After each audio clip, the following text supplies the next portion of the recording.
बोलते हैं? ये भी बोलता है कि घर अगर खोल भी देते हैं तो ऊपर हम रहेंगे, नीचे तुम रहना।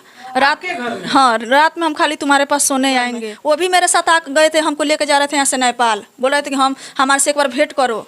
वो पुलिस वाले जो पहले रामनगर में थे वो? हाँ वही आपको नेपाल लेके जा रहे थे? हमको नेपाल लेकर के। बोल रहे थे कि हमको तुमसे मैं मिलना है। हिंदुस्तानी, आप देख रहे हैं हिंदुस्तानी अच्छे न्यूज। हम अभी चंपारण के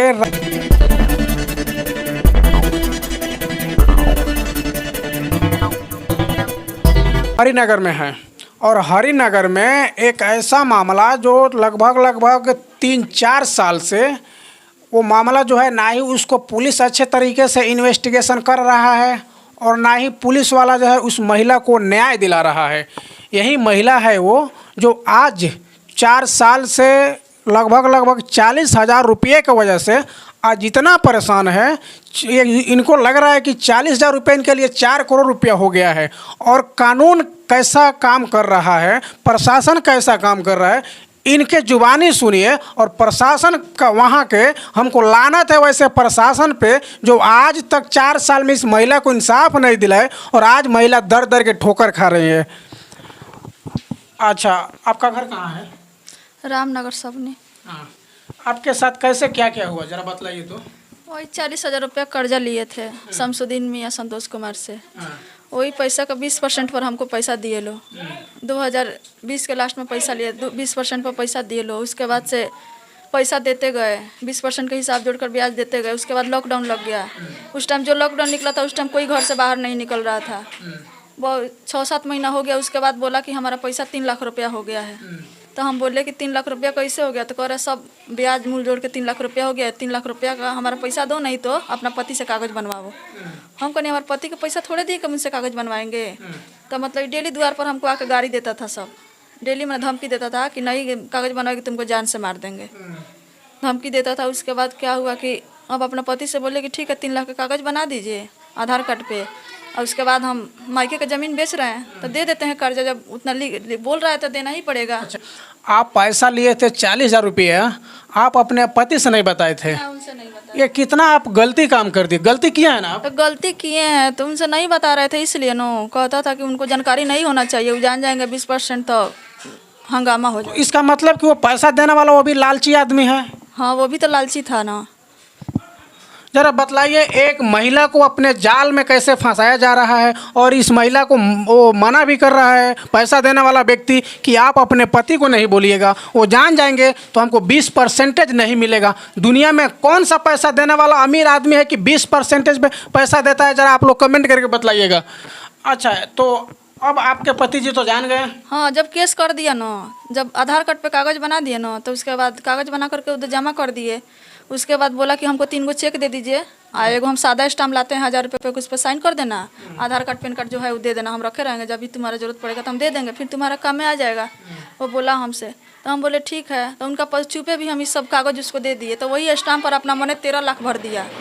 13 लाख भरने के बाद सादा स्टाम्प हमारा साइन करवा लिया। साइन करवाने के बाद उस स्टाम्प पर भी एक पर 7 लाख भर दिया, एक पर 4 लाख तीसरा भर के चेक। यानी कि आप जो है चेक पे ओनली साइन करते हैं और पैसा जो सादा चेक पे साइन कर देते हैं और पैसा जो है वो अपने डिमांड से भरते गया, चेक पे भरते गया, अपना मने भर दिया। हाँ, जब चेक बाउंस हो गया तब हम लोग को नोटिस आया द्वार पे। तो उसके बाद हम लोग फिर बोले पंचायत बटोरते हैं। उसके बाद कह रहा कि हम कोई कागज़ नहीं लिए हैं। बोला नहीं लिए। उसके बाद बोला कि ठीक है। हाँ बोलिए। फिर उसके बाद बोला कि ठीक है जेल नहीं जाने देंगे, पैसा जमा कर दो सब। तो गाँव के लोग से इकट्ठा करके 53,000 रुपये एक बार जमा किए, फिर 1 लाख रुपया जमा किए, फिर 2 लाख जमा किए। फिर उसके बाद मेरा ज़मीन बेचवा दिया। वही ज़मीन कितना में बेचे? ज़मीन वहाँ पे बेचाया 7 लाख में ज़मीन बेचाया। वो 7 लाख रुपया क्या हुआ? उसी सबको दिया या उसी सबको बोला का वही बेचवाइबे किया मेरा ज़मीन। उसका आपके पास प्रूफ है? उसका 1 लाख का प्रूफ दिखाता कि 1 लाख रुपया हमको मिला हुआ है। तो जब वो 7 लाख का ज़मीन बेचवाया तो 7 लाख जो रुपया पैसा जो दिया होगा उसको आप ज़मीन लिखित किया होंगे ना? हाँ, तो ज़मीन हम लोग नहीं थे उस टाइम, हम लोग जेल में थे। हाँ। तो अभी ज़मीन बेचवा दिया। बोला कि पैसा ज़मीन लिखित कौन किया उसको फिर? अभी तो मेरा दादी के नाम पे है। हाँ। तो मेरा दादी सास जाकर लिखी है, बोली कि ठीक है दे देगा, सब कर्जा तो अपना घरे द्वारे आ जाएगा सब। ये कैसा ये न्याय है, कैसा भारत है, कैसा ये संविधान है, कैसा प्रशासन है, हमको नहीं समझ में आ रहा है। ज़मीन इनके दादी के नाम से है और दूसरा कोई ज़मीन बेचवा दिया। वही बेचवाया, मेरा देवर से कहा था, हमारे हस्बैंड बोले कि ठीक है बेच के कर्जा दे दो, हम लोग घरे आ जाएंगे ना। तभी हम लोग को जेल से मैंने जेल में भेजवाइए दिया, पैसा भी ले लिया, जेल भी भेजवा दिया। फिर हम मायके से भी 40,000 रुपया की वजह से जेल भी आप लोग गए? हाँ जेल में। जेल में कितना दिन गए थे? 7 महीना हाँ, हम 1 साल मेरा पति रहे। हाँ, और क्या हुआ? उसके बाद फिर हम मायके से 6 लाख में ज़मीन बेच दिए। न्याय के लिए आप कहाँ कहाँ गए हैं? हम देखिए डीएम के पास गए हैं, डीआईडी के पास गए हैं, एसपी सर के पास गए हैं, एसडीएम मैडम के पास गए हैं, एक आवरी सर है नारायणपुर में डीएसपी साहब, उनके पास भी गए हैं। थाना में तो बार बार दौड़ के जाते हैं। थाना में बुलवाया सब कि चलो समझौता कर देते हैं। थाना में पूरा गांव के लोग को इकट्ठा कर लिया था। इकट्ठा हमको जाने से पहले अपने में राय कर लिया था सब। वहाँ पे हमको रास्ता धो के कागज़ बनवा लिया, बोला कि 12 लाख रुपया ली है हमसे कर्ज। हमको नहीं थाना में? वहाँ पे प्रशासन था? हाँ प्रशासन सब कोई था वहाँ पे। हम बोले कि सर हाथ जोड़ के खड़ा थे कि सर पैसा नहीं लिए हैं। हमारा लड़का भी रो रहा था वहाँ पे। हमको रास्ता से पैर के लगे बांध दिया था सब। वो तो बोलते गया सब, हम कागज़ बनाते गए। उस टाइम मेरा पति अति हॉस्पिटल में थे, तरुण विजय के लगे भर्ती थे, पैर टूट गया था उनका। वही 2 दिन पहले हमसे बोला कर, सोचा कि उधर चला गया था, इससे कागज़ बनवा ले। कागज़ बनवा करके फिर हमको इधर से गाल में चटकन से मारा संतोषवा शमसुद्दीन। वही सर उससे पे हाथ जोड़ रहे थे कि नहीं लिए इतना पैसा, काहे हमको इससे फंसा रहे हैं। पर भागो इसमें सटना मत, भाग मादर चौध यहाँ से। हमको गाड़ी देकर 2-3 हाथ चटकन गाल पे मार दिया सब। मार कर मेरा लड़का लगा रोने। उसके बाद जब कागज़ बना दिया तो ला के आ रहा था हमको चाय पीने के लिए कि अब कागज़ तो बना दिए उस सबको, और रो रहे थे। बोलते गया कागज़ बना दिया। बनैला के बाद में जाकर मेरा घर में ढुक गई। ढुकला के बाद में तब हम अपना जब पैसा उसको जमा करते, मेरा घर से निकल जाना नहीं चाहिए उसको। तो फिर जाकर हम जब आए दीदी यहाँ, तो फिर मेरा घर का ताला तोड़ करके सारा सामान ढुवा ली। 5 गो मिल कर तोड़ लिए ताला। उसके बाद क्या हुआ कि हमको पॉइजन भी खिया दिया था सब। कौन पॉइजन खिलाया था? मिट्टी में लिया करके दे दिया था सब। 2-3 दिन से खाना नहीं बना रहे थे, भूख लगा हुआ था। तब बोली कि सब किलो खा ले, ऐसे मर जाएगी तो इसका पति है बेचवा के सब ले लेंगे। तो लिट्टी में पॉइजन भी देकर हम तो खा लिए। जब खा लिए तो हमको पता नहीं इसमें क्या था। खा लिए हम, लगा बेचैनी टाइप को होने, आज छोड़ के सब कोई भाग गया वहाँ से। तब मेरा घर के बगल में एक पड़ोसी है, वही ले जाकर हमको थी किरण शंकर झा में, वहाँ पे 2 दिन आईसीयू में बंद थे। ये ना कोई ये बच गए, ना तो मर गए रहते तो सब लूट लिया रहता सब। बहुत परेशान उस टाइम मेरा। आपको प्रताड़ित कौन कौन करता था? शमसुद्दीन मियाँ, संतोष कुमार, वहाँ पे शमीमा खातून, रजिया खातून, रुखसार खातून। क्या बोलते थे वो लोग? ये सब परेशान करता था सब, यहाँ रहने नहीं देंगे तुमको। रुखसाना खातून, फिरोज अंसारी, ये सब बहुत परेशान करता था। एगो तो था एक बारी उसमें का, बहुत ही सब परेशान करता है। जरा बतलाइए, अगर एक महिला के साथ इस तरह का अन्याय हो और इसको न्याय नहीं मिल रहा है अभी 4 साल से। अच्छा, हरिनगर पुलिस प्रशासन क्या बोल रहा था? कोई कुछ नहीं कहता है। कहता है कर्जा खाइए तो नहीं देगा। कहते हैं सर कर्जा, कहता है लोग खाना खाई तो कोई नहीं जाना देने के वजह पूरा आता है सब थाना में दौड़ दौड़ के। कहनी सर खाए रहते न तो इतना थोड़े दौड़ते। अगर 1 करोड़ के केस हमारा पकड़ दिया है सब। अगर 1 करोड़ रुपया भी किसी से लिए रहते तो एगो मेरा लड़का था, कहीं अलग दुनिया अपना बसा लिए रहते। फिर इस घर लड़का आपके कितने साल का है? मेरा लड़का 13 साल का है। 13 साल का जी। है। और आपको अभी ब्लैकमेल कौन कर रहा है? ब्लैकमेल अभी शमसुद्दीन मियाँ कर रहे हैं। वो तो हमको बोला कि चलो केस के सुलेनामा डाल देते हैं, और लेकर हमको होटल में चला गया था। वहाँ पे गीतांजलि होटल में हमसे लगा ज़बरदस्ती करने। वहाँ पे लगे रोने हम। वहाँ पे मैनेजर पूछा कि तुम्हारा कौन है कि ऐसा कर रहा है? तो बोला कि मेरा पत्नी है। तब बोला कि ठीक है पत्नी तो आधार कार्ड दिखाओ, तुमको मिलने देते हैं। तब बोला कि आधार कार्ड नहीं है, 2000 रुपये पकड़िए, इसको हमको अभी मिलना है। ऐसा है। अब सुनिए जरा, ये क्या बोल रही हैं कि वो ले करके गया कि केस सुलह कराने के लिए। केस सुलह कराने के बावजूद जो है आपको गीतांजलि होटल में लेके गया और आपके साथ जोर ज़बरदस्ती करने लगा। प्रशासन जो है इनका बात अभी तक नहीं सुन रहा है, लेकिन कब प्रशासन के कान में इनका आवाज़ जाएगा। इसी तरह ना जो है बेटी बहन का जो बलात्कार, रेप, मर्डर हो जा रहा है, उसके इसी तरह ना हो जा रहा है। उसके बाद घर में भी आ जाता था कभी कभी। घर में आ जाता था। जो थाना के दलाल है जो कागज हमसे बनवाया था, वो कह रहा था, वो ढुक जाता था घर में मेरा, ऊपर चढ़ के बैठ जाता था, नहीं निकलता था। कहता था हमको तुमसे मिलना है, मिल भेंट करेगी तबे निकलेंगे। हमारा बाबू का धकिया के बाहर करता था सब। पलंग के नीचे लुका जाते थे, गेट बाहर से बंद कर देता, तब गेट खोल लेता था। तो क्या करे, रोगी किसी किसी को द्वार पर बैठैले रहते थे किस तरह भी निकल जाए, लेकिन जाता नहीं था सब। बहुत परेशान करता था। घर में भी बड़ी परेशान किया है सब। घर में नहीं रहने देता था। डेली कोनो ना कोनो के भेजते रहता था। गाँव के लोग सबका हवस बन गया था कि इसको किस तरह हम इज्जत लूट ले।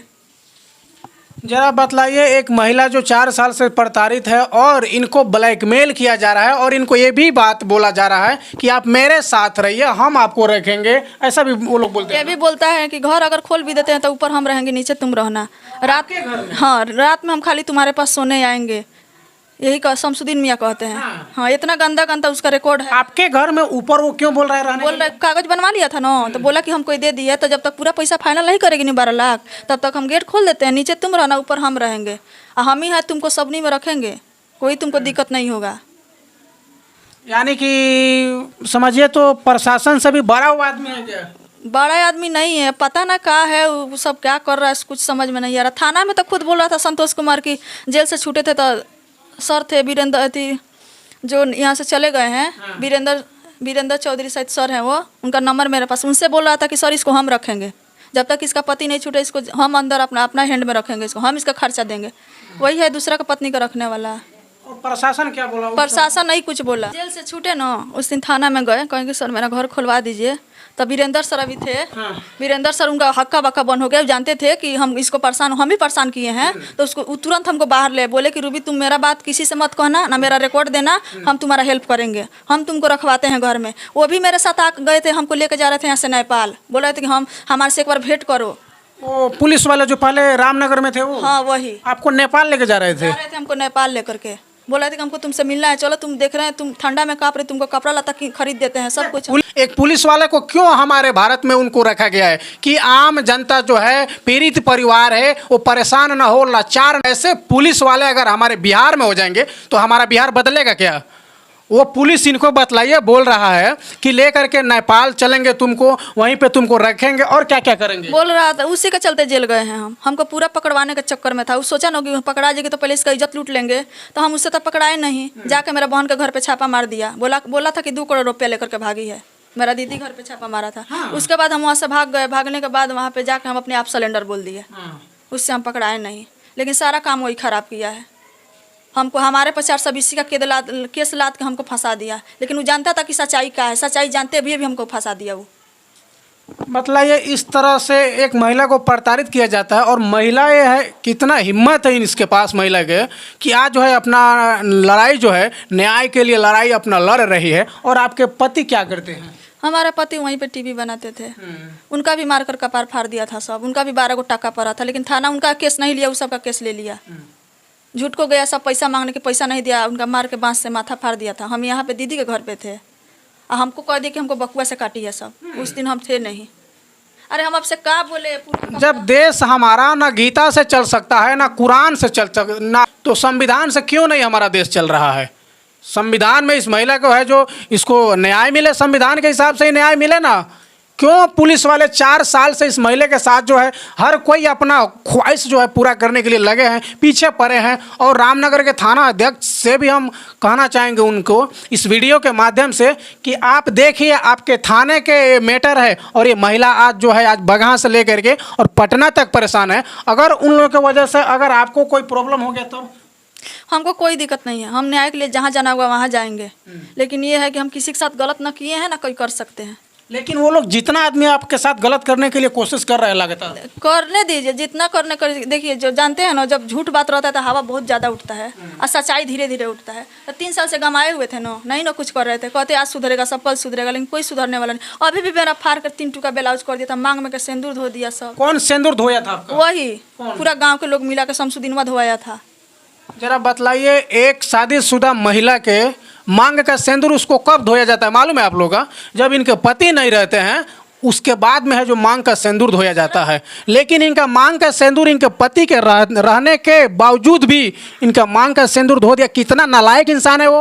और प्रशासन, आज तक प्रशासन से सब बात आप बोले हैं? कुछ नहीं सुनता है सब। जाते थे तो कहता था भागो यहाँ से, तू आपने कितना कर्जा खाई। हम जाते थे थाना में बोलने तले तुरंत शमसुद्दीनवा के पास फोन कर देता था, फिर आई है ये तो भगा जूता निकाल के भगा देता था सब।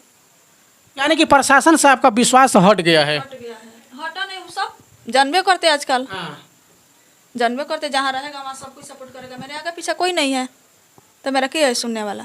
थाना का बात नहीं माने, उसका मेरा केस के जो वायु है वीरेंद्र राम, उसका बात नहीं माने, इसलिए हमको फंसा के चला गया।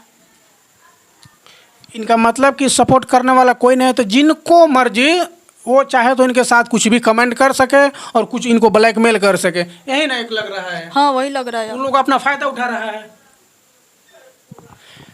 मेरा प्रयास कैसा लगा आप लोग कमेंट करके बतलाइए। और बिहार के प्रशासन के बारे में कमेंट करके बतलाइए कि बिहार के प्रशासन कैसा काम कर रहा है। हमको बार बार टॉर्चर कर रहा था ना कि तुमको रखेंगे हम, तो हम एक बात से मजबूर थे कि खाली हम अपना घर चल जाएं। बहुत परेशान थे, लड़का लेके इधर से उधर भटक रहे थे, कोई सहारा नहीं था। कितना दिन हो जाता था खाना खाए हुए, दूसरा के घर में बर्तन धो के थाली मांस के लड़के को खिलाते थे।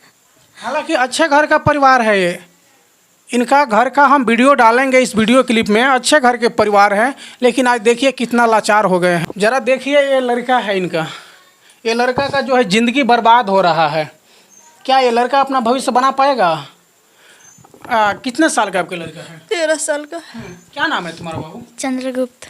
चंद्रगुप्त नाम है। पढ़ाई करते हो? जी अभी नहीं, ट्यूशन जाता हूँ। स्कूल में? नहीं। स्कूल में क्यों नहीं जाते हैं? स्कूल में अभी हम लोग खुद परेशान है, तो कहाँ से पढ़ाएंगे? बताइए, ये बच्चे का लाइफ इनका ख़राब हो रहा है।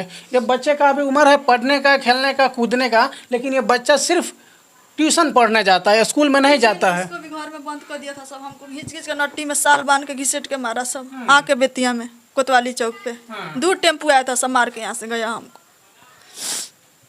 अगर आपको अगर न्याय नहीं मिलेगा, आपको अगर आप वहाँ पे जाइएगा तो आप फिर वो लोग आपके साथ गलत करेंगे तो क्या करिएगा? गलत करेगा तो फिर आगे कदम बढ़ाएंगे।